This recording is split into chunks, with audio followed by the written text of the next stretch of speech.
वो एक नॉवेल के अंदर इसेकाई हो गया, ना हीरो के रूप में, ना विलेन के रूप में, बल्कि एक बैकग्राउंड इंस्ट्रक्टर के रूप में। वह एक शांत जिंदगी चाहता था। उसका एकमात्र लक्ष्य था ध्यान से बचना। लेकिन अफसोस, टैलेंट जोर से चमकता है। भविष्य के लीजेंड से भरे एक स्कूल में वो किसी तरह असली खतरा है। क्या ये तलवार इंस्ट्रक्टर स्पॉटलाइट से दूर रह पाएगा जब वो गलती से मेन कैरेक्टर बनता जा रहा है? चलिए पता लगाते हैं। कहानी शुरू होती है ली मचान से, जो प्रोटैगनिस्ट है, जो एक बार फिर अपने एक जानने वाले को कॉल करता है और पूछता है कि क्या वो उसे बस 1 लाख उधार दे सकता है। वो समझता है, लेकिन वही एकमात्र इंसान है जिस पर वह भरोसा कर सकता है। उसने पिछली बार पैसे ठीक से लौटा दिए थे, है ना? वो 15 तारीख तक जरूर लौटा देगा। किसी भी परेशानी के लिए माफी मांगता है और बहुत धन्यवाद देता है। वो अपना अकाउंट नंबर भेज देगा। इस बातचीत के बाद एमसी ने सोचा कि वह कितना ज्यादा बदकिस्मत है। आप जानते हैं, उन लोगों को जो हर काम में फेल हो जाते हैं, जिनकी वजह से दूसरे लोग अनजाने में सोचते हैं कम से कम मैं उस आदमी से बेहतर हूँ। वो एक नॉवेल राइटर है, हालांकि मुश्किल से गुजारा करता है।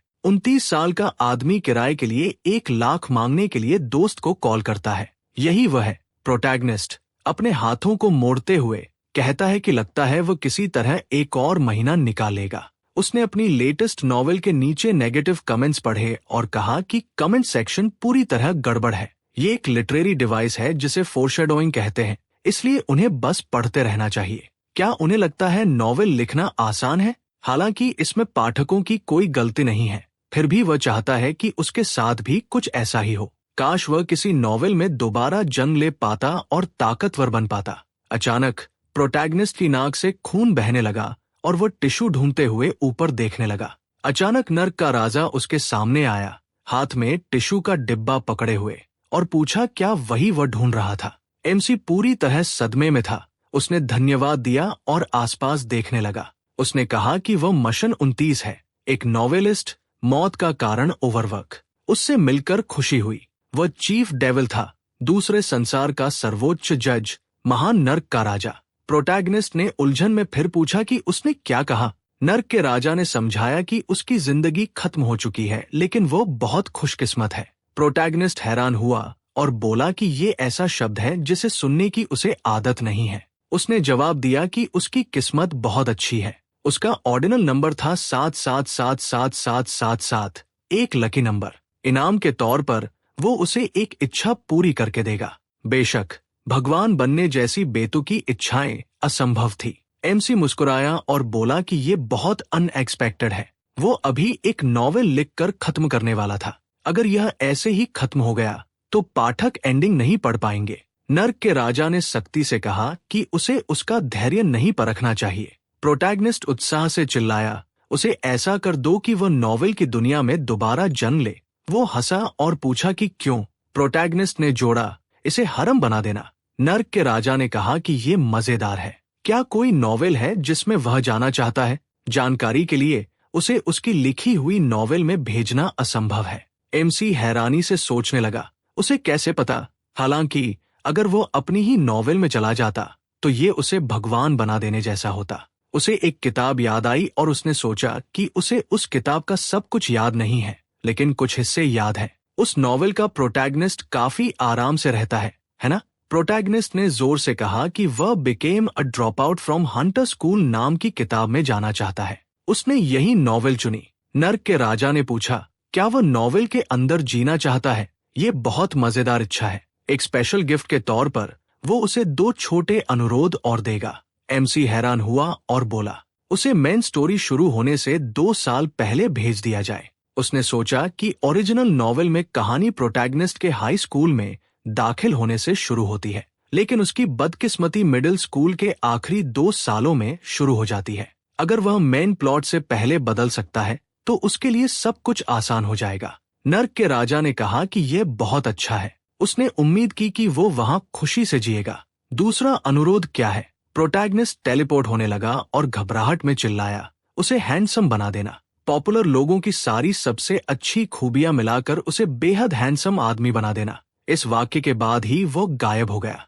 नर्क के नौकर ने नोट किया कि वो कितना अजीब इंसान था। नर्क के राजा ने सहमति जताई और जोड़ा कि उसने ऐसी इच्छा की उम्मीद बिल्कुल नहीं की थी। हालांकि दिखावट भी इंसान की क्षमताओं का हिस्सा होती है। आमतौर पर ऐसे मामलों में लोग मेन कैरेक्टर के शरीर में जाने की मांग करते हैं। एमसी एक अनजान जगह में जागा और आत्मा का ट्रांसफर शुरू हो गया। एक सिस्टम विंडो दिखाई दी। यह नोटिफाई किया गया कि मचान को became a drop out from Hunter school की दुनिया में ट्रांसफर किया जा रहा है। वो किसी और के शरीर में जागा और उसे लगा जैसे वो किसी सपने में है। जाहिर तौर पर वो सच में मर चुका था। एक और सिस्टम विंडो दिखाई दी जिसमें बताया गया कि मचान की आत्मा का कुम शिन्युक के शरीर में ट्रांसफर पूरा हो चुका है। प्रोटैगनिस्ट ने सोचा कि अब वो इसी शरीर में जिंदगी जिएगा। अचानक उसे एहसास हुआ और वो हैरानी में चिल्लाया कि प्रोटैगनिस्ट का नाम लीज है, जो शिन्युक है। एक सिस्टम विंडो दिखाई दी जिसमें बताया गया कि मेमोरी रिस्टोरेशन प्रोग्रेस में है।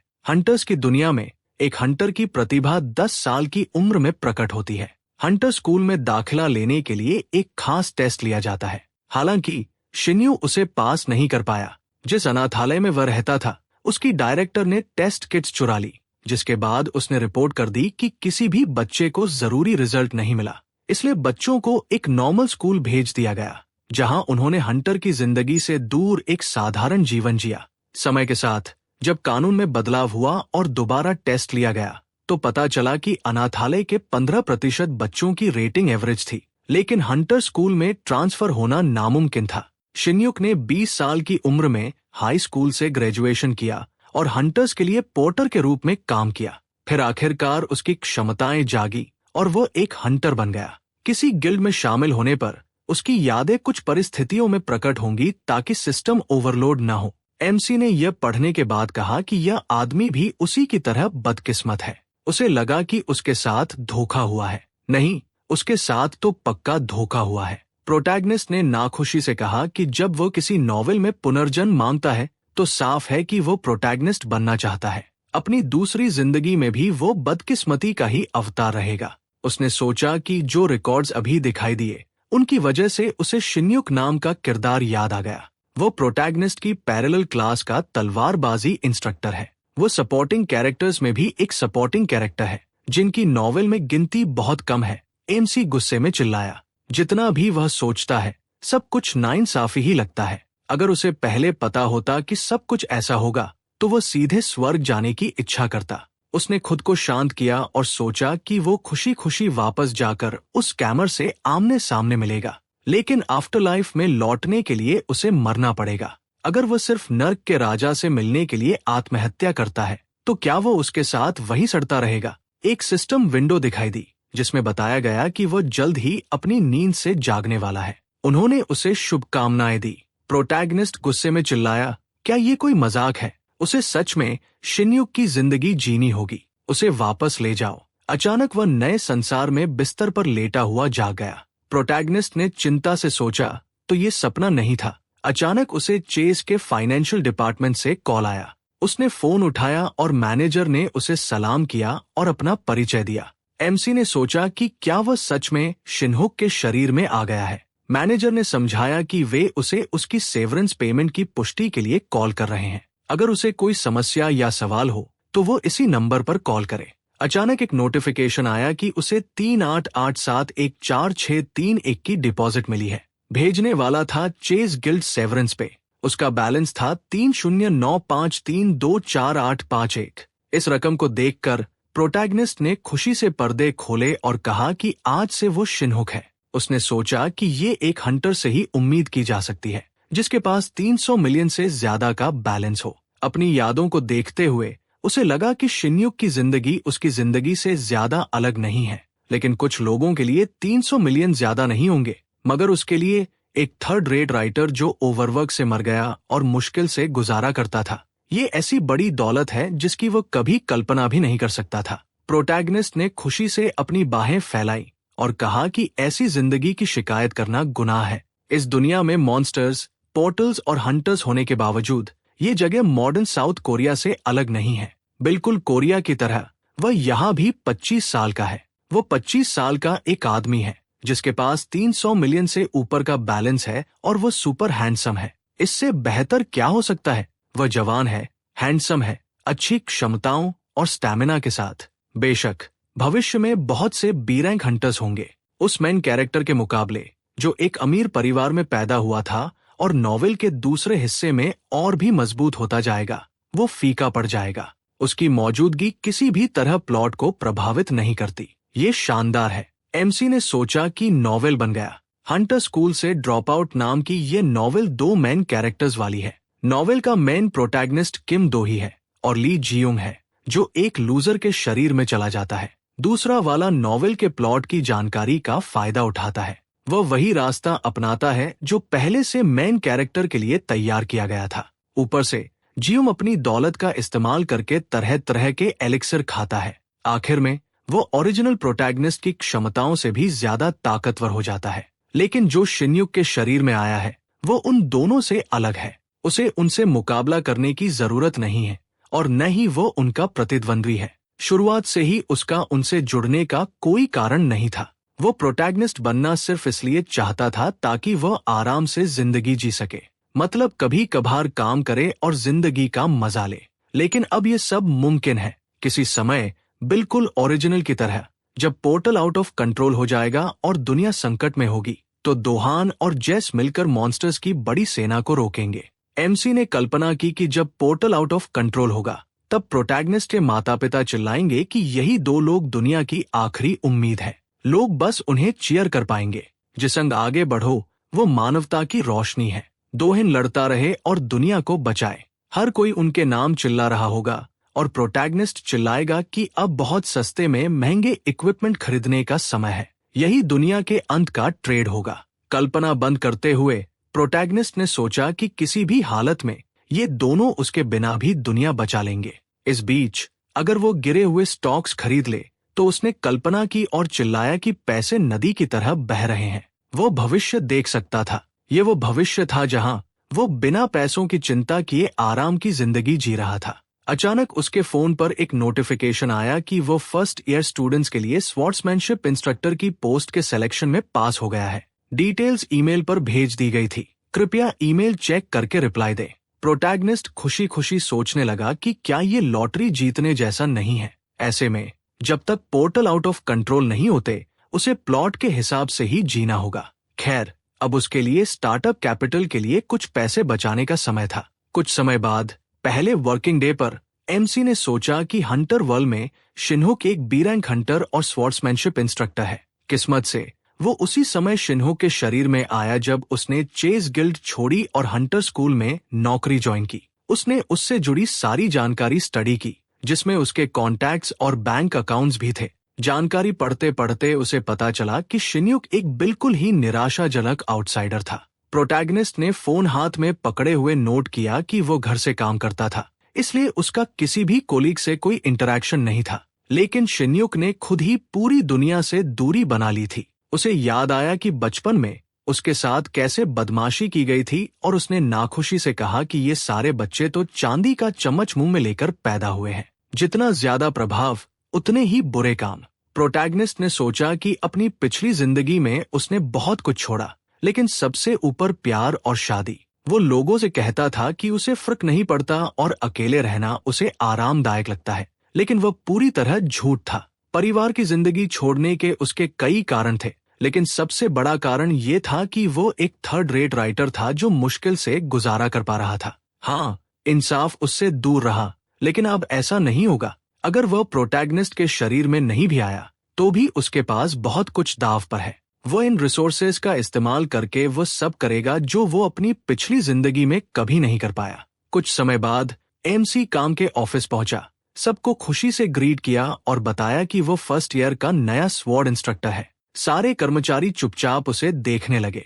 उसे अजीब लगा और उसने सोचा कि शायद उसने ज्यादा ही कर दिया, इसलिए माहौल अटपटा हो गया। तभी पार्कसुक ने उसे ग्रीट किया और अपना परिचय दिया, ये बताते हुए कि वो उसके बगल वाला वर्कस्पेस इस्तेमाल कर सकता है। उसने मुस्कुराकर धन्यवाद दिया और कहा कि उसे उम्मीद है वे अच्छे से मिलकर काम करेंगे। थोड़ी देर बाद टीचर्स ने प्रोटैगनिस्ट को देखकर हैरानी से पूछा कि क्या वह सच में एक टीचर है। एक और लड़की ने सदमे में पूछा कि क्या उसने कभी एक्टर बनने के बारे में सोचा है। आज बच्चे तो पागल ही हो जाएंगे। एमसी ने मुस्कुराकर धन्यवाद दिया और सोचा कि उसने इस चेहरे की कीमत अपनी जान से चुकाई है। एक टीचर ने पूछा कि क्या वो किसी गिल्ड में है। उसने जवाब दिया कि वो पहले चेस गिल्ड में था। उसने हैरानी से नोट किया कि वो बहुत ही प्रतिष्ठित गिल्ड है। एक और टीचर ने मुस्कुराते हुए कहा कि उसे लगा कि वो फुल फ्लेज हंटर बनने की उम्र में है। वो कितना कूल है। प्रोटैगनिस्ट शर्माते हुए मुस्कुराया। उसने जवाब दिया कि वे उसकी तारीफ कर रहे हैं। उसने सोचा कि वो पहले ही देख सकता है कि वो कितना पॉपुलर होता जा रहा है। तभी अचानक एक टीचर जोंग योंग शिक उनके पास आया और फिर से पूछा कि क्या वो चेस गिल्ड में था। आखिरकार इस स्कूल ने किसी काम के इंसान को हायर किया है। उससे मिलकर खुशी हुई। वो सेकंड ईयर स्टूडेंट्स को भाला चलाना सिखाता है। वो 6th हंटर स्कूल का ग्रेजुएट है और पहले हुआंग गिल्ड का मेंबर था। उस आदमी ने मुस्कुराते हुए उसका कंधा पकड़ा और पूछा कि उसने किस स्कूल से ग्रेजुएशन किया है। उसे यकीन था कि इतने हैंडसम आदमी के बारे में बहुत अफवाहें रही होंगी। प्रोटैगनिस्ट जवाब देने ही वाला था कि तभी एक टीचर ने मुस्कुराते हुए कहा कि वो अंदाजा लगाएगी। उसने 7th स्कूल से ग्रेजुएशन किया है ना? पंक ने जोड़ा कि वो 4th स्कूल पर दाव लगा रहा है। एक और लड़की ने सोचते हुए कहा कि अगर वो उनके स्कूल से ग्रेजुएट होता तो उसे पता होता। उसे लगता है कि उसने 5th स्कूल से ग्रेजुएशन किया है। एमसी ने मुस्कुराते हुए जवाब दिया कि असल में उसने हंटर स्कूल में पढ़ाई ही नहीं की थी। ये सुनते ही सब लोग बेहद हैरान हो गए।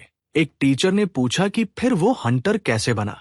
दूसरे ने पूछा कि क्या वो एक्सचेंज स्टूडेंट था या उसके पास ड्यूल सिटीजनशिप है। क्या ड्यूल सिटीजनशिप वाले लोग टीचिंग जॉब के लिए अप्लाई कर सकते हैं? प्रोटैगनिस्ट ने मुस्कुराते हुए जवाब दिया कि वह साउथ कोरिया का नागरिक है। उन्हें पता है कि कुछ हंटर्स ऐसे भी होते हैं जिन्होंने हंटर स्कूल से ग्रेजुएशन नहीं किया और वो उन्हीं में से एक है। ये सुनते ही हंगशिक का एक्सप्रेशन बदल गया। उसने उसका कंधा छोड़ दिया और नाराजगी से कहा कि उसे ये बात शुरू में ही बता देनी चाहिए थी। वो मीटिंग शुरू होने से पहले स्मोक करने जा रहा है। एक टीचर चिल्लाई कि वो उसका इंतजार करे।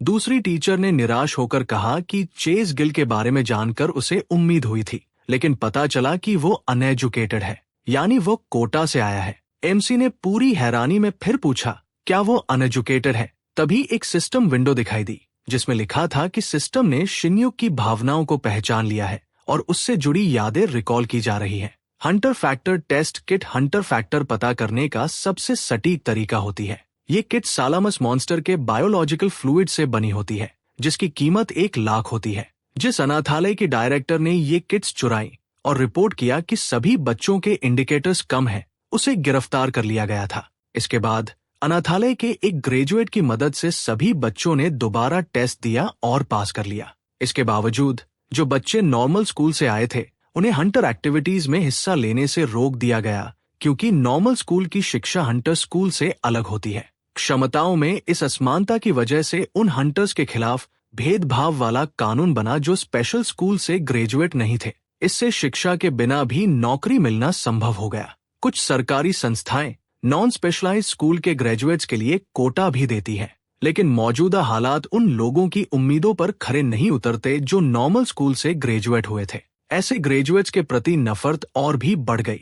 इसलिए बेहतर है कि वो लोगों को न बताए कि उसने हंटर स्कूल से ग्रेजुएशन नहीं किया है। ये सब जानने के बाद एमसी ने सोचा, क्या सिस्टम उसे पहले ये नहीं बता सकता था? खैर, वो उन टीचर्स का नजरिया समझ सकता है, लेकिन फिर भी ये नाइंसाफी है। उसे याद है कि उसने खुद कभी किसी पिटीशन में हिस्सा नहीं लिया था और न ही किसी चीज पर साइन किया था। यानसुक ने उत्साह से उसे बुलाया और कहा कि उसे लगता है कि ये बात उसे काफी चुभ गई है। उसे उम्मीद है कि वह समझेगा। यही हालात है। प्रोटैगनिस्ट ने सोचा कि यह सच है और कुछ किया नहीं जा सकता। भविष्य के लिए उसे इसे स्वीकार करना होगा। उसने जवाब दिया कि सब ठीक है और वो उनकी स्थिति समझता है। हंटर स्कूल से ग्रेजुएट न होने वालों के लिए कोटा सिस्टम को बेहतर तरीके से काम करना चाहिए था। यानसुक उलझन में पड़ गया और पूछा कि वह क्या कह रहा है। एमसी कुछ देर चुप रहा और फिर पूछा, क्या वह यहाँ किसी स्पेशल कोटा से आया है? वह चिल्लाया, ये कैसी बकवास है। वह एग्जाम और इंटरव्यू पास करके इस स्कूल में आया है। ये हंटरों का स्कूल है। यहाँ स्पेशल स्कूल ग्रेजुएट्स के लिए कोई कोटा नहीं है। उसे लगता है कि बाकी टीचर्स को इस बात पर गलतफहमी हो गई है। बाहर हंगशिक पूछ रहा था कि वे किसी को कोटा से कैसे हायर कर सकते हैं। क्या स्कूल के पास एक नॉर्मल स्पेशलिस्ट को हायर करने के लिए पैसे नहीं हैं? लड़की ने कहा कि उसे पहले से ही उसके लिए बुरा लग रहा था। वे फर्स्ट ईयर स्टूडेंट्स होंगे जो उससे क्लास लेंगे।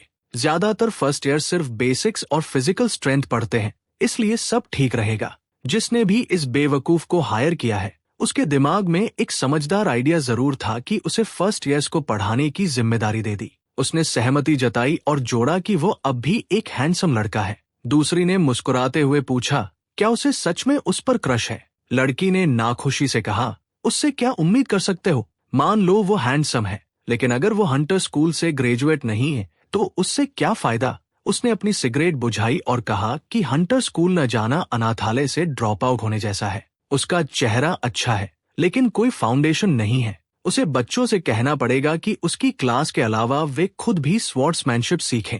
बच्चे ग्रेजुएट होकर अपनी जान जोखिम में डालेंगे। वो सोचकर ही डर गई कि अगर उन्होंने ऐसे अमैच्योर से क्लास ली तो क्या होगा। तभी अचानक प्रोटैगनिस्ट उसके पास आया। उसने डरते हुए पूछा कि वह यहाँ क्या कर रहा है। उसने मुस्कुराकर कहा कि टीचर यानसुक ने बताया था कि वे शायद स्मोकिंग रूम में होंगे। लगता है उनके बीच कोई गलतफहमी हो गई थी। मीटिंग से पहले थोड़ा समय तो होगा ही, है ना?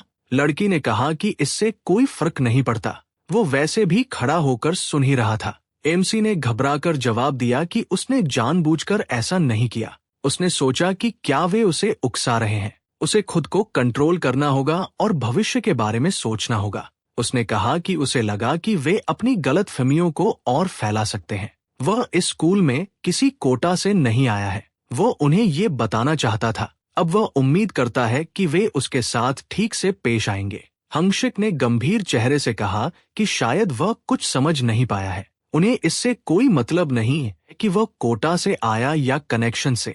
यही वजह नहीं है कि वे ऐसा व्यवहार कर रहे हैं। समस्या यह है कि उसने क्या पढ़ा है और क्या नहीं। उसे यह साबित करने की जरूरत नहीं कि वह उनसे अलग नहीं है। बेहतर है कि वह लो प्रोफाइल रखे और परेशानी न खड़ी करे। यहाँ जनरल एजुकेशन के टीचर्स भी हैं। अगर उसे किसी से बात करनी है तो वहां जाए। एक टीचर ने कहा कि वो बहुत क्रूर है। वो एक स्वॉर्ड्समैनशिप इंस्ट्रक्टर है और वो भी बी रैंक। उसने जरूर धोखा देकर बी रैंक पाया होगा। ये नामुमकिन है। अचानक हमने मुड़कर उसे बुलाया और चेतावनी दी कि अगर उसे लगता है कि वह गलत है तो उसे ऑनर ड्यूल के लिए अप्लाई करना चाहिए। वो अगले महीने ए रैंक में प्रमोट होने वाला है, इसलिए उसने सलाह दी कि प्रमोशन से पहले ही अप्लाई कर ले।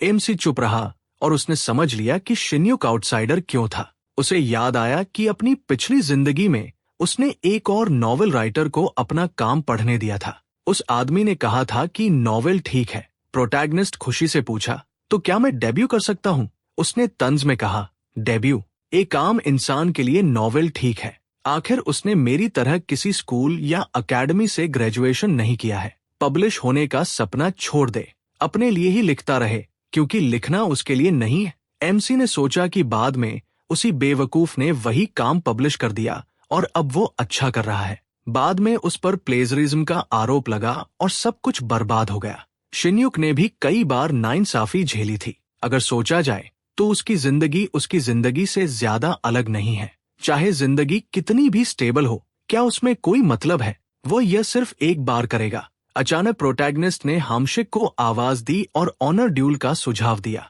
उसने सोचा कि ये सब भविष्य की आरामदायक जिंदगी के लिए है। टीचर ने मुस्कुराकर पूछा कि क्या वो सच में सीरियस है। अगर उसने ये सिर्फ लड़कियों के सामने अपनी इज्जत बचाने के लिए कहा है तो वो मान लेगा कि उसने कुछ सुना ही नहीं। एमसी ने शांत चेहरे से कहा कि वह सीरियस है। उसने ऑनर ड्यूल की पेशकश की।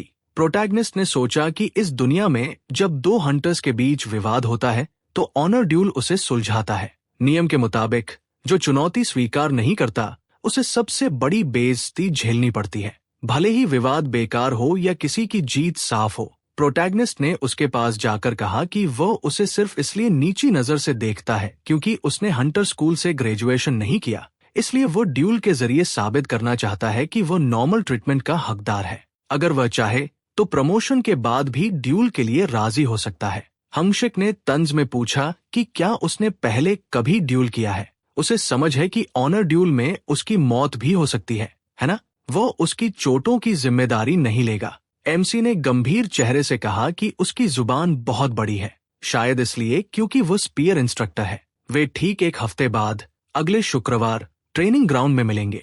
ट्रेनिंग ग्राउंड, क्या ये लड़कियां उनके एग्रीमेंट की गवाह बन सकती हैं? हिमेक ने हैरानी से जवाब दिया कि उसे समझ नहीं आ रहा कि वो किस भरोसे पर है, लेकिन उसे पूरा हफ्ता ट्रेनिंग करनी चाहिए। कुछ समय बाद मेन कैरेक्टर ने सोचा कि इसके बाद पूरा दिन काम में ही निकल गया। स्टूडेंट्स उसे ईर्ष्या और तारीफ की नजरों से देख रहे थे। उसे सबसे ज्यादा चिंता स्वॉर्ड्समैनशिप क्लास की थी, लेकिन अजीब बात यह थी कि जैसे ही उसने तलवार उठाई, सब कुछ अपने आप सुलझ गया। शिन्युक की यादों के साथ साथ उसकी तलवारबाजी की स्किल्स भी वापस आ गई। ट्रेनिंग के दौरान प्रोटैगनिस्ट सच में तलवार हाथ में लेकर चमक रहा था और सारे स्टूडेंट्स उसे जबरदस्त प्रशंसा से देख रहे थे। एमसी ने सोचा कि फर्स्ट ईयर की क्लासेस आसान थी। इनमें स्वॉर्ड्समैनशिप की बेसिक नॉलेज और फिजिकल ट्रेनिंग शामिल थी, लेकिन एक समस्या थी। दोपहर तक सबका मूड अजीब हो गया। एक क्लास के दौरान एक स्टूडेंट ने पूछा कि क्या ये सच है कि अगले हफ्ते उसका ड्यूल होने वाला है। प्रोटैगनिस्ट ने जवाब दिया कि लगता है अफवाहें पहले ही पूरे स्कूल में फैल चुकी हैं। उसने सोचा कि वो ये नहीं कह सकता कि उसे इसकी उम्मीद नहीं थी। उसे पूरा यकीन था कि उन दोनों ने ही ये बात फैलाई है। स्टूडेंट ने पूछा कि क्या वह ठीक रहेगा। उसका विरोधी तो एक एलीट हंटर है जो भाला इस्तेमाल करता है। एमसी ने मुस्कुराते हुए कहा, उसे पहले से डराने की जरूरत नहीं है। किसी भी लड़ाई की सबसे बड़ी कुंजी अटूट हौसला होता है। उसे पूरा यकीन था कि उन्होंने ये अफवाह भी सुनी होगी कि उसने हंटर स्कूल अटेंड नहीं किया। सच कहें तो उसे जीत का पूरा भरोसा नहीं था। अचानक प्रोटैगनिस्ट ने आक्रामक अंदाज में कहा कि उसे लगता है वो हार सकता है, लेकिन रिजल्ट्स तो अगले हफ्ते सामने आ जाएंगे, इसलिए फिलहाल क्लास पर ध्यान दो। उसने सोचा कि अगर कोई पूछे कि क्या ये साइकोलॉजिकल टेक्निक है, तो जवाब आधा सही होगा। यह उस सुबह से बचा हुआ उसका आत्मविश्वास था। कुछ देर बाद एक दिन का काम खत्म करके प्रोटैगनिस्ट बस के पास गया और ड्राइवर से पूछा कि क्या ये विक्टर्स पास जा रही है। उसने हामी भरी और कहा कि वे निकल ही रहे हैं, इसलिए जल्दी चढ़ जाए। एमसी बस में चढ़ा और सोचा कि उसका एक हिस्सा जीत को लेकर कॉन्फिडेंट है। शायद आज के बाद चीजें बदल जाएं। हंटर स्कूल और एलीट एजुकेशन, अगर बस यही वजह है कि टीचर हंगशिक उसे नीची नजर से देखता है, तो उसे भी एलीट ट्रेनिंग लेनी चाहिए। वो हंटर वर्ल्ड के प्रोटैगनिस्ट की पहली लोकेशन पर जाएगा और इंटरनल एनर्जी को मजबूत करने का सीक्रेट हासिल करेगा। भले ही ये एक अकेडमी नॉवेल के जॉनर में थोड़ा अजीब लगे, लेकिन प्रोटैगनिस्ट जो पहली स्किल मास्टर करता है वो इंटरनल एनर्जी का सीक्रेट ही है। अगर ताकत बढ़ाने का पहला स्टेप कोई आइटम या एलिक्सर होता, तो जियो को शक हो जाता जब उसे वो आइटम अपनी जगह पर नहीं मिलता। प्रोटैगनिस्ट रात में तलाश करने गया और टॉर्च से रास्ता रोशन करते हुए उसने नोटिस किया कि कहानी के अनुसार जंग जो ओरिजिनल नॉवेल जानता है, प्रोटैगनिस्ट ड्यून के रास्ते पर चलता है और ताकतवर बनता है। अगर वह भी एक स्किल हासिल कर ले तो कुछ नहीं बदलेगा। अच्छी चीजें आमतौर पर शेयर की जाती है। वैसे भी उसका लक्ष्य दुनिया को बचाना नहीं है, इसलिए उसे नॉवेल के प्रोटैगनिस्ट जितना ताकतवर बनने की जरूरत नहीं है। उसे सिर्फ इतना मजबूत होना है कि वो ड्यूल जीत सके। एमसी गुफा के अंदर चढ़ा और एक पोर्टल देखकर सोचने लगा कि उसने क्या ढूंढ लिया है। ये हंटर वर्ल्ड का पहला ऑब्जेक्ट है। इस पोर्टल के पीछे इंटरनल एनर्जी को मजबूत करने का रहस्य है। वो अंदर गया और खुद को एक बर्फीले जंगल में पाया। प्रोटैगनिस्ट ने सोचा कि उसे नहीं पता था कि ये जगह बिल्कुल ऐसी होगी। कहानी के अनुसार कितना शानदार नजारा है। उसे यकीन नहीं हो रहा था कि कोरिया में ऐसी जगह भी हो सकती है। उसने अपने गाल थपथपाए और कहा कि अब नजारे देखने का समय नहीं है, उसे जल्दी से स्किल हासिल करके निकलना होगा। अचानक प्रोटैगनिस्ट ने एक जबरदस्त आभा महसूस की। तुरंत बच गया और सोचा, ये क्या बला है। गाइड चो यूरियांग हैरान था कि वह बचने में कामयाब हो गया। वो एक असामान्य इंसान है, उसे अपना नाम बताने दो। वो किस सेक्ट से है और यहाँ कैसे आया। एमसी उलझ गया क्योंकि वह चीनी भाषा में बोल रहा था। किसी वजह से वो उसे समझ पा रहा था। उसे नहीं पता था कि शिनहुक चीनी भी बोलता है। उसने हाथ उठाए और समझाया कि वह साउथ कोरिया के एक हंटर स्कूल में टीचर है और एक पोर्टल के जरिए यहाँ आया है। बूढ़े आदमी ने उस पर तलवार तान दी और कहा कि वह ऐसी बातें कह रहा है जो वो नहीं जानता। प्रोटैगनिस्ट ने पोर्टल की तरफ उंगली की और हैरानी से पूछा कि क्या उसे पीछे एक सफेद दरवाजा दिख रहा है। उसने जवाब दिया कि उसे यहाँ सिर्फ सफेद बर्फ ही दिखाई दे रही है। वो अब और नहीं। उसे याद आया कि वह इस जगह पर कितने लंबे समय से फंसा हुआ था। यहाँ रहते हुए 30 साल बाद उसने दिनों की गिनती करना ही छोड़ दिया था। एमसी हैरानी में सोच रहा था कि वो वहाँ क्या बड़बड़ा रहा है। इंटरनल एनर्जी को मजबूत करने के सीक्रेट की जगह उसके सामने ये बूढ़ा आदमी प्रकट हो गया। रुकिए, ये आदमी उसे जाना पहचाना लग रहा था। उसने उसे पुकारा और उसका नाम लेकर पूछा कि क्या वही है। युरांग ये जानकर हैरान हुआ कि उसे नहीं लगा था कि कोई उसका नाम याद रखेगा। उसे उसका नाम कैसे पता? प्रोटैगनिस्ट ये सोचकर चौंक गया कि नॉवेल के प्रोटैगनिस्ट को इंटरनल एनर्जी मजबूत करने का सीक्रेट देने वाला व्यक्ति यही बूढ़ा आदमी था।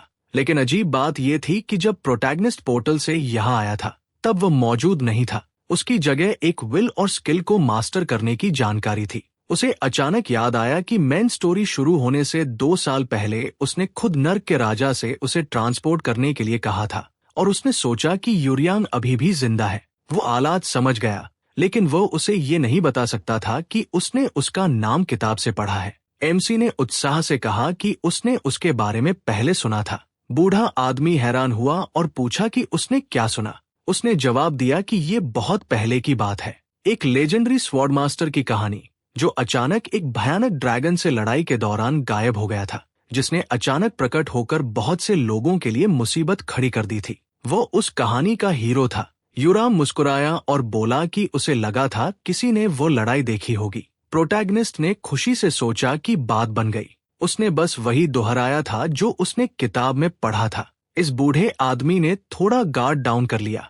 शायद वह उन लोगों में से था जिन्हें अपनी मार्शल आर्ट्स पर बहुत गर्व होता है। उसने सिर झुकाया और सोचा कि वह इसी दिशा में आगे बढ़ेगा। प्रोटैगनिस्ट ने जमीन पर सिर टेकते हुए समझाया कि असल में वो यहाँ अल्टीमेट मास्टर की तलाश में आया है। वो कोई विलेन नहीं है, इसलिए उसने उससे तलवार के बारे में जो कुछ भी वह जानता है सब सिखाने की विनती की। युराम ने सोचा कि क्या वह चाहता है कि वह उसे मार्शल आर्ट सिखाए, और उसे ये मजाकिया लगा। उसने मना कर दिया। उसे वापस लौट जाना चाहिए इससे पहले कि वो अपनी जान गंवा दे। बूढ़ा आदमी जाने लगा तभी अचानक एमसी ने कहा कि उसे एक ऐसे प्रतिद्वंदी से लड़ना है जो भाले का मास्टर है। तलवार और भाले के बीच कौन जीतेगा? युरांग ने जवाब दिया कि भाले छोटी तलवारों से कहीं ज्यादा बेहतर होते हैं। सही ट्रेनिंग के साथ भाला एक जानलेवा हथियार बन सकता है। उसकी लंबाई, उसकी विनाशक शक्ति, इसलिए उसका जवाब था भाला जीतेगा।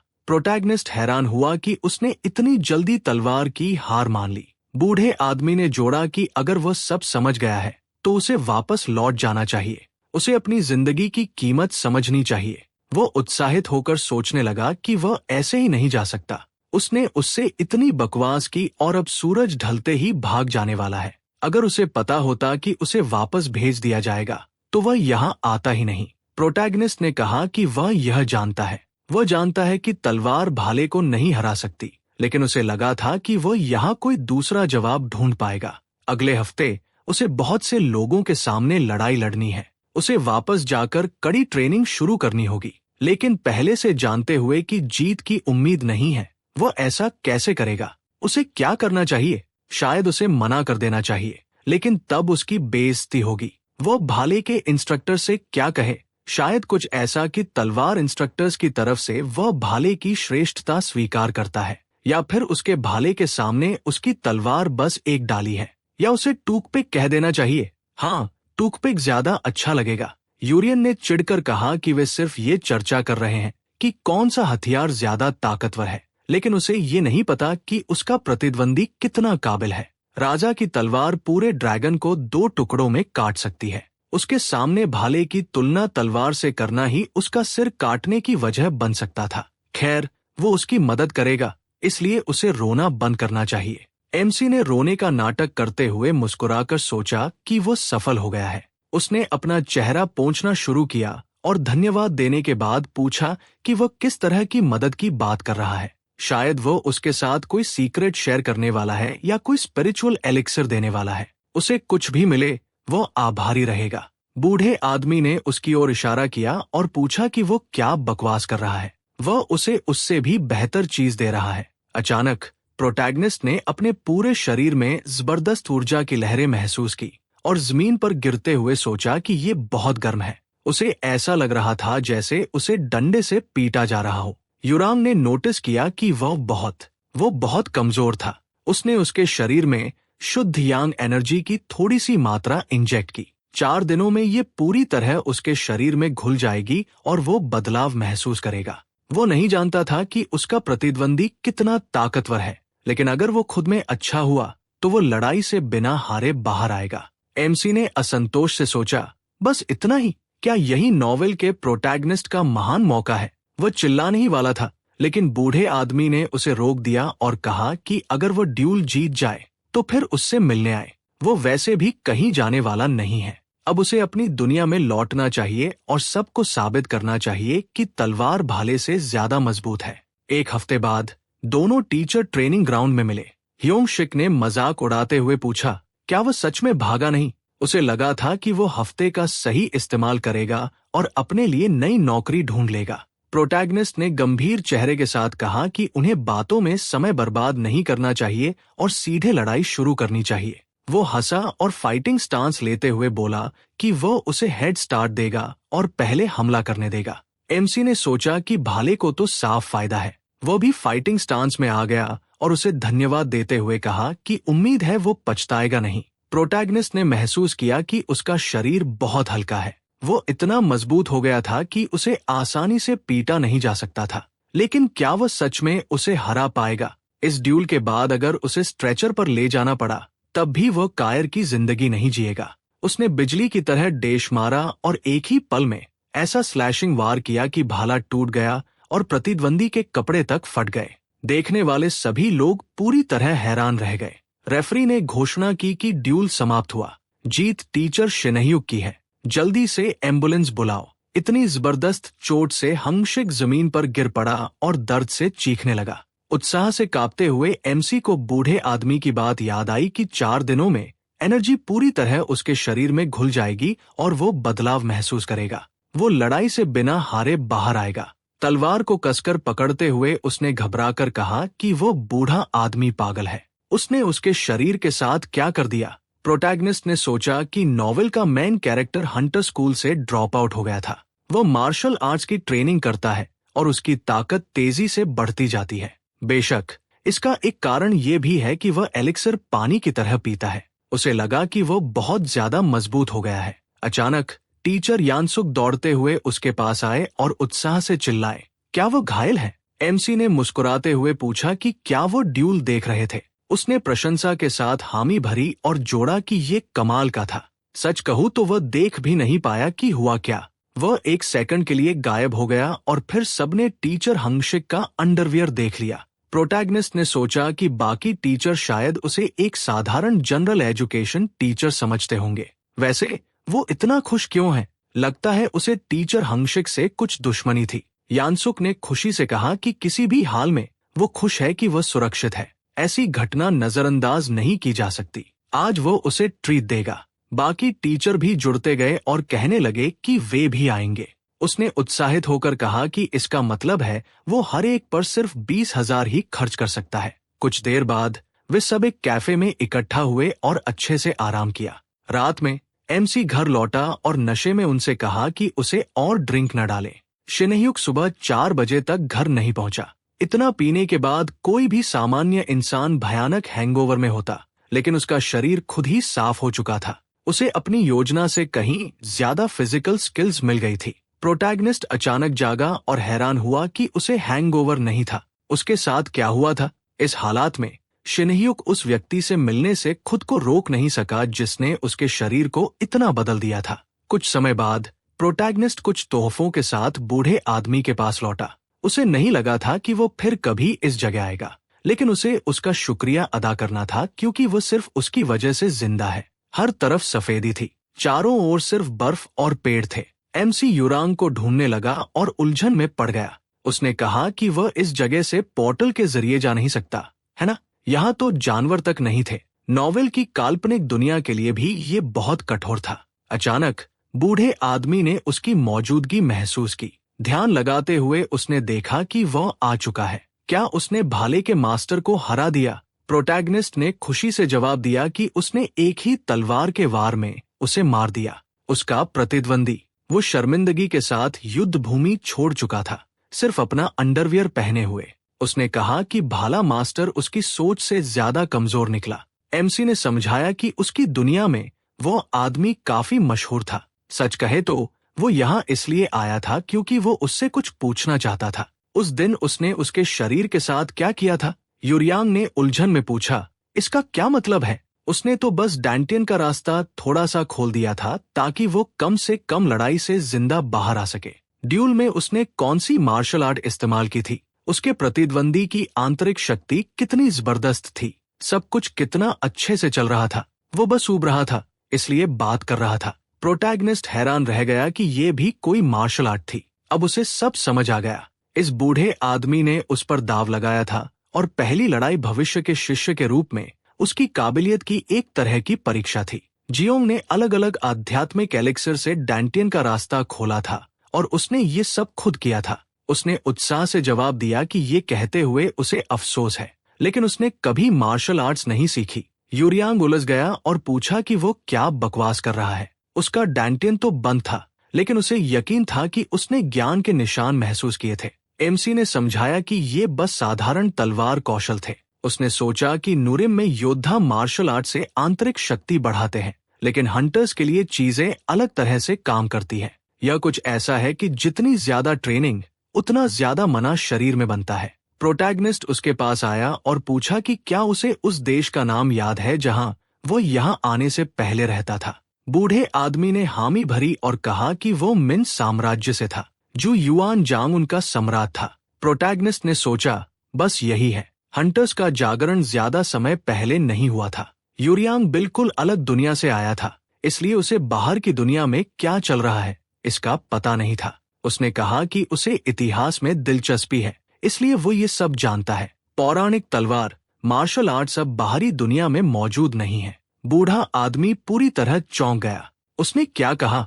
एमसी ने समझाया कि मिन साम्राज्य के बाद कई साल बीत चुके हैं। अब दुनिया पर दूसरी ताकत का राज है, इसलिए मार्शल आर्ट्स हर साल और ज्यादा भुलाई जा रही है। उसने सोचा कि ये समझाना इस बात से बेहतर है कि ये एक बिल्कुल अलग दुनिया है। यूरियांग ने उलझन में कहा कि यहाँ इतने लंबे समय तक रहने की वजह से उसका समय का एहसास पूरी तरह सुन्न हो गया है। लगता है उसकी सोच से कहीं ज्यादा साल बीत चुके हैं। प्रोटैगनिस्ट ने सोचा कि वो आजकल ज्यादा अकेला लग रहा है, लेकिन उसे चिंता नहीं करनी चाहिए क्योंकि जियांग जल्द ही आएगा और उसका दोस्त बनेगा। उसने उसे एक पैकेट दिया और कहा कि उसे नहीं पता कि ये उसे सुकून देगा या नहीं, लेकिन ये बाहर की दुनिया से एक भेंट है। ये एक हेल्थ टॉनिक था। बूढ़े आदमी ने उसे लिया, चखा और स्वाद से परेशान होकर पूछा, क्या बाहर की दुनिया में कोई कोर फैल गया है? बेचारों को ऐसी भयानक चीजों से अपनी सेहत का ख्याल रखना पड़ता है। उसके जमाने में लोग तलवारें लहराते थे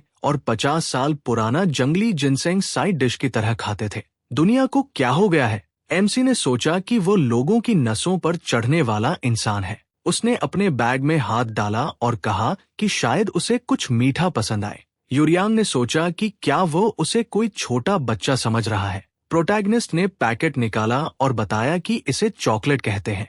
बाहर की दुनिया में इसे ठंड में खाया जाता है। दुर्भाग्य से यहाँ का मौसम हमेशा ऐसा ही रहता है। बूढ़े आदमी ने रैपर की तारीफ की। खाने की चीज खैर आजमाने लायक थी। उसने एक बाइट ली और स्वाद की तारीफ करते हुए गंभीर चेहरा बनाकर कहा कि ये खाने लायक है। अगर उसके पास और हो तो उसे यहाँ लाना चाहिए। थोड़ी देर बाद यूरियांग पेट भरकर बोला कि बाहर की दुनिया में कितना शानदार खाना है। एमसी ने सोचा कि उसने तो उसका सारा सामान खा लिया। उसे हैरानी हुई कि वो पहले अपनी भूख कैसे मिटाता था। बूढ़े आदमी ने जवाब दिया कि मास्टर बनने के बाद उसे खाने की जरूरत नहीं पड़ती, वो बस स्वाद चखता है। क्या उसके पास और कुछ है? प्रोटैगनिस्ट ने झुंझलाकर सोचा कि वो घर कब जा पाएगा। खैर, खाना उसकी तन्हाई से उसका ध्यान हटा सका और ये अच्छी बात थी। यूरियांग ने एक पोज लिया और कहा कि उसकी बातों से लगता है कि मेन वंश बहुत पहले ही मिट चुका है। मार्शल आर्ट्स खत्म हो चुकी है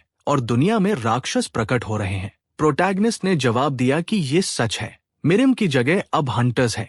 बूढ़े आदमी ने जोड़ा कि उसे यहाँ बिताए दिनों की गिनती याद नहीं रही। जब से वह यहाँ आया है सब कुछ बदल चुका है। वह जिस बारे में सोच रहा था वह था आरोहण। चूंकि उसने डैंटियन का रास्ता खोल दिया था तो क्या उसे अकेला मार्शल आर्टिस्ट नहीं माना जाएगा? एमसी ने सहमति जताई और आगे सुना।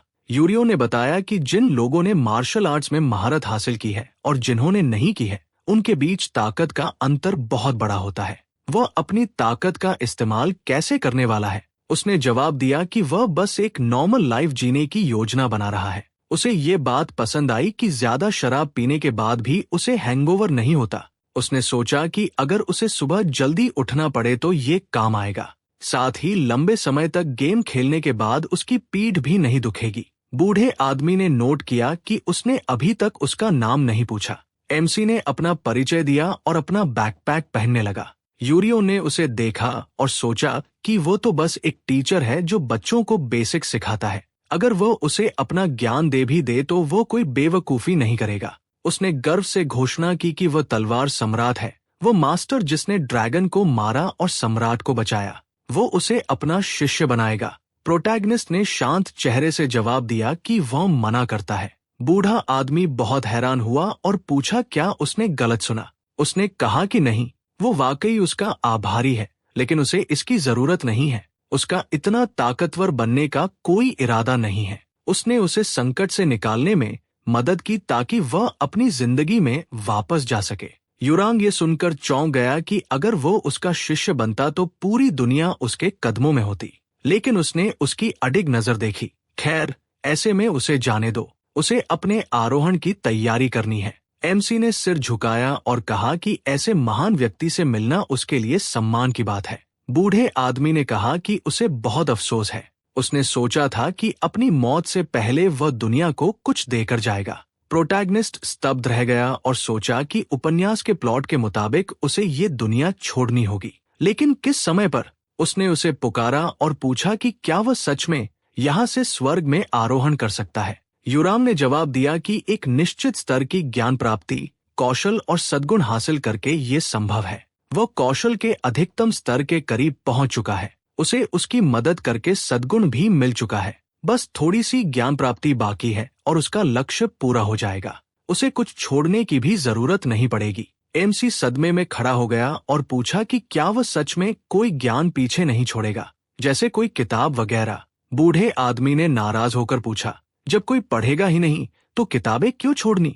वैसे भी बाहरी दुनिया में मार्शल आर्ट्स तो कब की भुलाई जा चुकी है ना? इसका मतलब कोई उसके सार को समझ ही नहीं पाएगा। प्रोटैगनिस्ट ने सोचा कि उसने किताबें न छोड़ने की संभावना के बारे में तो सोचा ही नहीं था। उसके यहाँ आने से उपन्यास के प्लॉट में एक छेद बन जाएगा। अगर ये बूढ़ा आदमी कोई विरासत नहीं छोड़ता तो जिजुन शुरुआती बिंदु तक नहीं पहुंच पाएगा। इसका मतलब वह कभी दोहान से प्रतिद्वंद्विता नहीं करेगा और बदले में उसके पास ताकतवर बनने की कोई वजह नहीं होगी। आखिरकार ये दुनिया नष्ट हो जाएगी। उसने सोचा कि ये उपन्यास की एक साधारण घटना है, लेकिन वह कितना गलत था। प्रोटैगनिस्ट ने उत्साह से उसे पुकारा और कहा कि वो गलत है, उसे अपना शिष्य बना ले। यूरियो ने देखा कि वो थोड़ा अजीब है। उसने इतनी जल्दी अपना मन बदल लिया। एमसी ने जवाब दिया कि उसे पछतावा नहीं होगा, उसका मार्शल आर्ट्स का ज्ञान जीवित रहेगा। वह उससे विनती करता है कि उसे अपना शिष्य बना ले और अपना ज्ञान सौंप दे। उसने सोचा कि यही एकमात्र तरीका है जिससे वो हमेशा खुश रह सकता है। बूढ़े आदमी ने उसे देखा और उसके चेहरे पर दृढ़ निश्चय देखा।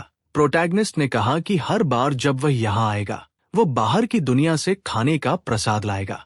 युरांग ने तुरंत कहा कि ट्रेनिंग बहुत कठिन होगी, क्या वह इसके लिए तैयार है? प्रोटैगनिस्ट ने हाँ कहा और सोचा कि उसे अपना फ्री टाइम कुर्बान करना पड़ेगा। ऑनर ड्यूल के बाद पूरा स्कूल हिल गया। हर कोई बात कर रहा था कि कैसे हंटर स्कूल से ग्रेजुएट न करने वाले एक इंस्ट्रक्टर ने एक एलिट भाला मास्टर को हरा दिया। इस ड्यूल में जनरल एजुकेशन के टीचर्स और हंटर्स के लिए जरूरी सब्जेक्ट पढ़ाने वाले टीचर्स भी शामिल थे। कोई हैरानी नहीं कि उस दिन टीचर यानसुक इतना खुश था। सारे टीचर्स हालिया ड्यूल को लेकर फुसफुसा रहे थे। एक लड़की ने कहा कि उसने सुना है कि जो हंटर स्कूल से ग्रेजुएट नहीं हुए उनके लिए टीचर कोटा होता है। आदमी ने जवाब दिया कि सच कहें तो उसे लगा था कि अनएजुकेटेड हंटर्स में ऐसा कोई स्किल वाला नहीं होगा। शिनु की परफॉर्मेंस देखकर उसने अपनी राय बदल ली। वैसे भी उसने सोचा कि उसने ड्यूल जीतने के बदले कुछ मांगा भी नहीं। ये टीचर तो देवदूत जैसी पर्सनैलिटी वाला है। एमसी ये सुनकर सोचता है कि वो ड्यूल जीतने का रिवॉर्ड बताना पूरी तरह भूल गया था। हालांकि उसके आसपास सबकी इज्जत भरी नजरें देखकर वो काफी खुश था। वो अपनी सपनों वाली जिंदगी से एक कदम और करीब था। उसने क्लासरूम का दरवाजा खोला और कहा कि वो वीकेंड पर बूढ़े आदमी से मिलने जाएगा और वीकडेज में अपनी जिंदगी पर पूरी तरह फोकस करेगा। जब प्रोटैगनिस्ट क्लासरूम में घुसा तो सारे बच्चों ने उसे 3 बार ग्रीट किया। वो तारीफ के साथ कहने लगे कि उन्होंने ड्यूल का रिजल्ट सुना है। उसने ये कैसे किया? उसने न सिर्फ अपने विरोधी को हराया बल्कि उसे पूरी तरह चकनाचूर कर दिया। प्रोटैगनिस्ट ने हैरानी से पूछा, उन्हें कैसे पता चला? क्या स्टूडेंट्स को इस जानकारी तक पहुंच है? एक स्टूडेंट खुशी से बोला कि स्टूडेंट जिनसू का भाई मिडिल स्कूल में टीचर है। वही स्टूडेंट मुस्कुराकर पूछता है कि क्या वो उसे कुछ भी नहीं बता सकता। एमसी ने आ भरी और कहा कि उन्हें सब कुछ जानने की जरूरत नहीं है, उन्हें अपनी टेक्स्ट बुक्स खोलने दो। आज थ्योरी है। उसने सोचा कि पिछली जिंदगी के उलट अब उसके पास एक अच्छी नौकरी और एक हेल्दी बॉडी है। वो इस स्थिर जिंदगी से मिली खुशी को ध्यान से संभाल कर रखेगा। कुछ घंटे बीत गए जब वो जिंदगी एंजॉय कर रहा था। थोड़ी देर बाद प्रोटैगनिस्ट बुफे में आया और वर्कर से कहा कि उसकी प्लेट में थोड़ा और डाल दे। वर्कर ने सीरियस चेहरे से जवाब दिया कि इसकी इजाजत नहीं है। दोनों ने सख्त नजरों से एक दूसरे को देखा और फिर भी वर्कर ने थोड़ा और डाल दिया। प्रोटैगनिस्ट खुशी से सोचने लगा कि आज उसका लकी डे है। उसे यकीन नहीं हो रहा था कि वो 2 एक्स्ट्रा सॉसेज हासिल कर पाया। ये शिन्युक की पॉपुलैरिटी की शुरुआत जैसा था। अचानक चिसोरा उसके पास आई और बोली कि ये जगह खाली है। वो टीचर है ना? शिन्युक, जो हाई स्कूल स्टूडेंट्स को तलवारबाजी सिखाता है। सही। एमसी ने देखा कि उसके पास सॉसेज का बड़ा ढेर है और हैरानी से बोला कि हाँ, वही है। उसने इतने सारे सॉसेज कैसे लिए? खैर, ये मायने नहीं रखता। उसे उसके बारे में कैसे पता चला? लड़की मुस्कुराई और बोली कि उसे परेशान नहीं होना चाहिए, वरना उसे अजीब लगेगा। यहाँ कोई सीसीटीवी कैमरा नहीं है, तो वो उसे अनौपचारिक तरीके से बुला सकता है। प्रोटैगनिस्ट ने हैरानी से सोचा कि क्या वो सच में एक दूसरे को जानते हैं। आमतौर पर जब वो किसी जान पहचान वाले से मिलता है तो यादें वापस आ जाती हैं। सोरा ने पूछा कि क्या वो सच में उसे पहचान नहीं पाया। अगर ऐसा है तो उसे थोड़ा बुरा लगा। लड़की ने अपना नाम बताया और खाना खाने लगी। प्रोटैगनिस्ट ने सोचा कि उसने ये नाम कहीं देखा है। सोरा, कॉन्टैक्ट लिस्ट की एक कोलीग। सही है। उसने उसका नाम लिया और लड़की ने मुस्कुराकर कहा कि अब वो उसे पहचान गया। हाँ, वो उनकी आखिरी मुलाकात के बाद काफी बदल गई थी। उसने नहीं सोचा था कि वो दोनों टीचर बनेंगे और वो भी एक ही स्कूल में। एमसी ने एक्साइटेड होकर सोचा कि ये वही नंबर है जो उसके फोन में सेव था। एक कोलीग। लेकिन फिर यादें क्यों नहीं आई? शायद इसलिए क्योंकि वो उसे पहले से जानता था। सोरा, उस क्लास की एक टीचर जहां नॉवेल का मेन कैरेक्टर पढ़ता है। 2nd वॉल्यूम में वो एक की कैरेक्टर है, क्योंकि ये औरत इंटरनेशनल क्रिमिनल ऑर्गेनाइजेशन एंटागनिस्ट की मेंबर है। एक सिस्टम विंडो दिखाई दी जिसमें बताया गया कि शिनहुक की यादें वापस आ रही हैं। एंटागोनिस्ट्स या शॉर्ट में एंट्स एक ऐसी ऑर्गेनाइजेशन है जो हंटर्स का विरोध करती है। उन्होंने अनगिनत हंटर्स को खत्म किया है। ये ऑर्गेनाइजेशन ऐसे लोगों का ग्रुप है जिनकी फिजिकल स्किल्स बहुत बेहतरीन है और जो तेजी और सटीकता से काम करते हैं। इसी वजह से उन्हें पकड़ना लगभग नामुमकिन है। सोरा ने उसे आवाज दी और पूछा कि उसके चेहरे को क्या हो गया। उसने कहा कि वो यहाँ वैसे ही बर्ताव कर सकता है जैसा वो आम तौर पर करता है, कुछ भी बुरा नहीं होगा। एमसी ने सोचा कि ये अजीब है। आखिरकार उसने नॉवेल आखिर तक पढ़ी थी। उसे याद नहीं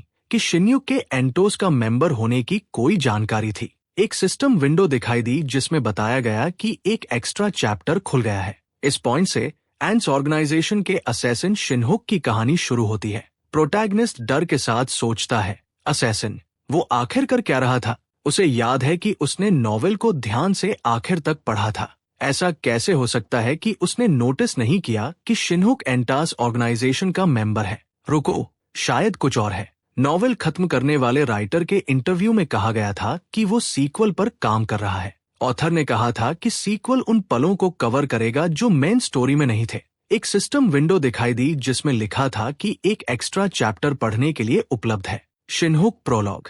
एमसी ने उत्साहित होकर सोचा, इसे तुरंत खोलो। एक और सिस्टम विंडो दिखाई दी जिसमें लिखा था कि शिनहुक एंड से जुड़ा एक असैसिन एंटास ऑर्गेनाइजेशन का एक मेंबर था और उसकी यादें वापस आ रही थी। गिल्ड में अपने समय के दौरान उसका एक साथी था जिसका नाम किम चांग-सू था। वही था जिसने उस अनाथालय के डायरेक्टर की रिपोर्ट की थी जहां वे दोनों बड़े हुए थे।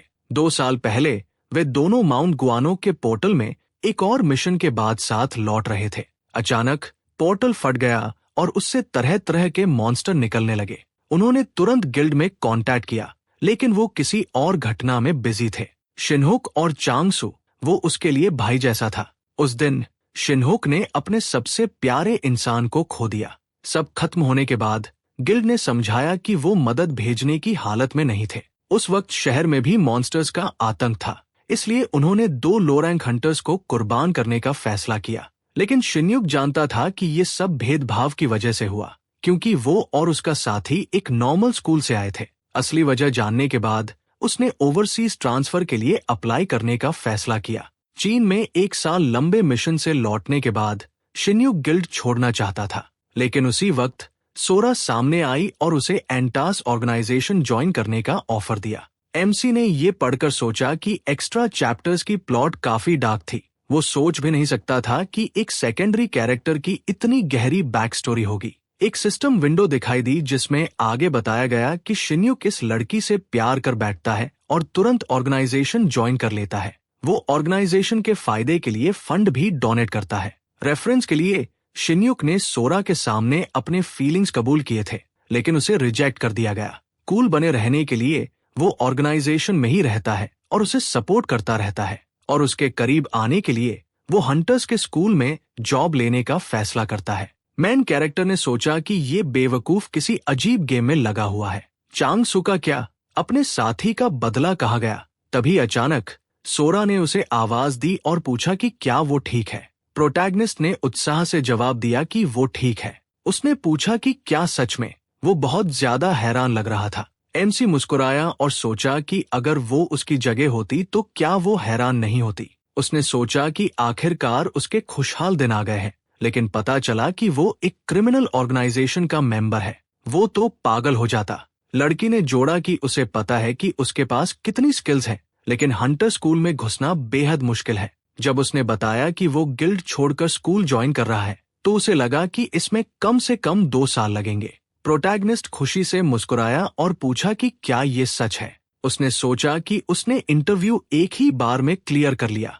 उसे ये लड़की काफी पसंद आने लगी थी। सोरा ने पूछा कि उसकी स्कूल लाइफ कैसी चल रही है, क्या उसे यहाँ काम करना पसंद है। प्रोटैगनिस्ट ने जवाब दिया कि अभी तक ठीक है, सेमेस्टर अभी शुरू हुआ है, इसलिए कुछ साफ नहीं है। सोरा ने नाराजगी से पूछा कि उसने इतने समय तक उससे कांटेक्ट क्यों नहीं किया। कम से कम ये तो बता सकता था कि उसे जॉब मिल गई है। उसे बुरा भी लगा कि उसने न कॉल किया और न मैसेज। एमसी ने कांपते हाथों से माफी मांगी और बताया कि वो बहुत ज्यादा बिजी था। उसने सोचा कि अच्छा हुआ उसने कॉल नहीं किया, वरना गलती हो जाती और बहुत अजीब लगता। लड़की ने कहा कि उसे यकीन था कि उसके साथ कुछ हुआ है। वैसे उसने ऑर्गेनाइजेशन को पैसे भेजना क्यों बंद कर दिया? उसने सुना था कि इस महीने कोई पैसा नहीं आया। प्रोटैगनिस्ट चिंता में पड़ गया कि वो ऐसी चीज के लिए पैसे कैसे देगा जिसके बारे में उसे पता ही नहीं। ये पेमेंट्स उसके बैंक हिस्ट्री में भी नहीं थे। नहीं, ऐसे समय में उसे सिर्फ अपने बारे में सोचना चाहिए। वो उन्हें लूटने नहीं दे सकता। क्या वो मना कर सकता है ना? सोरा ने जवाब दिया कि वो पहले ही बहुत डोनेट कर चुका है, और वैसे भी ये ऑर्गेनाइजेशन ज्वाइन करने की शर्त नहीं है। अगर उसके पास खर्च करने के लिए कुछ नहीं भी है, तो टीचर्स की सैलरी वैसे भी ज्यादा नहीं होती। ऊपर से उसने पहले ही कहा था कि एंटास ऑर्गेनाइजेशन कभी जबरदस्ती डोनेशन नहीं लेती। एमसी ने सोचा कि शिनहुक कितना बड़ा बेवकूफ था। उसने इस चैरिटी पर कितना पैसा लुटा दिया। लड़की ने जोड़ा कि उसे चिंता नहीं करनी चाहिए। ऑर्गेनाइजेशन उसकी हालत जानती है और उसे पूरा भरोसा है कि एक लगभग रैंक हंटर को हराने के बाद उसका रैंक बढ़ गया है। उसके जैसे इंसान से मदद लेना एक सम्मान की बात है। वो उसे दुनिया को मिलकर बेहतर बनाने का ऑफर देती है। प्रोटैगनिस्ट ने सोचा कि ये ऑर्गेनाइजेशन तो दुनिया को तबाह करना चाहती है। आमतौर पर अकादमी नॉवेल्स में कैंपस में छिपी क्रिमिनल ऑर्गेनाइजेशन का एक ही मकसद होता है, एक्सट्रीमिज्म। लेकिन इस बात के बावजूद कि एन से क्रिमिनल ऑर्गेनाइजेशन है, वो बिना वजह लोगों को नहीं मारते। वो स्कूल के स्टूडेंट्स को भी हाथ नहीं लगाते, क्योंकि वो अभी फुल फ्लेज हंटर्स नहीं है। ज्यादा संभावना ये थी कि सोरा का रोल स्टूडेंट्स को ऑर्गेनाइजेशन में फंसाने का था। उसने ये अंदाजा उस आधार पर लगाया जो उसने पढ़ा था। एक्स्ट्रा चैप्टर्स में और कौन कौन से राज छिपे हैं ये अभी पता नहीं था। उसने सीरियस चेहरे के साथ उससे पूछा कि क्या वो उसे याद दिला सकती है कि उसे क्या करना चाहिए। लड़की ने बताया कि उसे पहले स्कूल की आदत डालनी चाहिए और दोस्तों बनाने की कोशिश करनी चाहिए। प्रोटैगनिस्ट ने जवाब दिया कि वो ये समझता है, लेकिन क्या ऑर्गेनाइजेशन की प्लान्स के बारे में बताना बेहतर नहीं होगा? कम से कम कुछ जानने से उसे अपने लक्ष्य तक पहुंचने का तरीका समझ आएगा। सोरा जाने लगी और बोली कि उसे चिंता नहीं करनी चाहिए, ये बस कुछ समय के लिए है। वो हाई स्कूल में अकेला है तो सब ठीक रहेगा। उसने सुझाव दिया कि वो लोग ज्यादा बार मिलें। हर महीने के आखिरी मंगलवार को कैसा रहेगा? एमसी ने कंफ्यूज होकर फिर पूछा, आखिरी मंगलवार? लड़की ने समझाया कि मंगलवार को कभी कॉर्पोरेट इवेंट्स नहीं होते, इसलिए वो लोग डिनर पर मिलेंगे। ठीक है, वो जा रही थी, फिर मिलेंगे। उसके जाने के बाद प्रोटैगनिस्ट काफी सोचने लगा।